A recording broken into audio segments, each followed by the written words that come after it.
គោរពនិមន្ត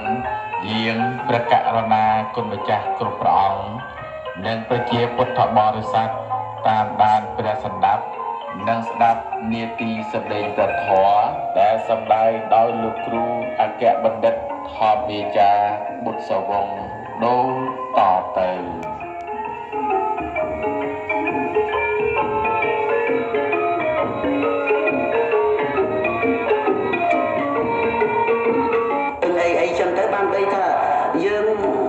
យើងនៅដោយអាសវៈនៅត្រាំនៅដោយអនុស័យដែលដេក